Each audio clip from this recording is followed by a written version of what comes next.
In an earlier video I talked about the macronutrients, so a refresher on that. We have carbohydrates, proteins and fats. So macro just means big.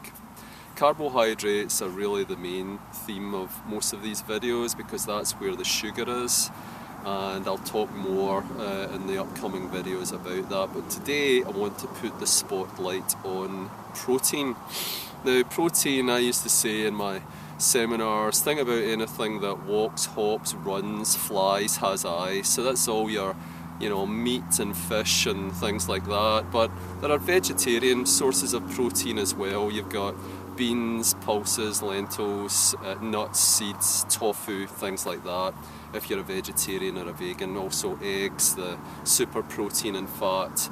So today I want to talk about the qualities of protein, and one of the reasons that high protein diets like Atkins and the Dukan diet, which basically more or less exclude carbohydrates, what's going on there and why they work for a period of time but in a very unhealthy and unsustainable way.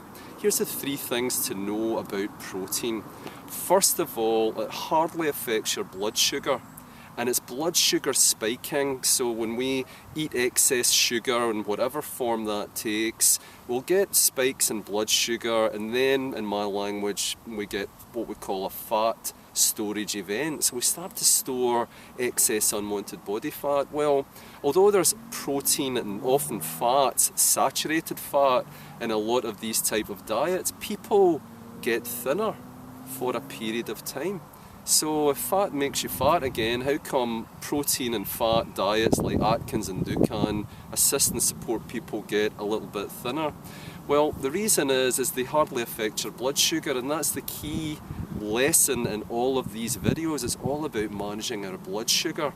So when we exclude carbohydrates, which is sugar in all its forms, and we only allow protein and fat for a period of time, we're actually managing our blood sugar. So it doesn't affect our blood sugar. The other great thing to know about protein is it's protein that takes care of our hunger. So there's only so many chicken drumsticks or different sources of protein that we can eat because it really satisfies us. Another reason that they'll tend to eat less even if it's higher in calories with the protein and particularly the fat content.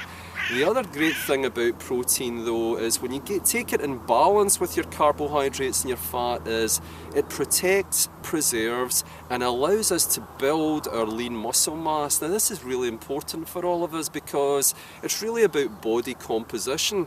What we want to do is be our ideal weight but also our ideal body composition. So we want to keep our resting metabolic rate efficient and high, and the more lean muscle mass we have, the higher our metabolism or the more efficient our metabolism. So that's it for today. Protein is important. It's an important macronutrient, but not just protein and fat like these types of diets. Carbohydrates are essential in balance, little and often, and I'll talk about how we do that in future videos. But for today and for now, talk to you soon. Live well and be well.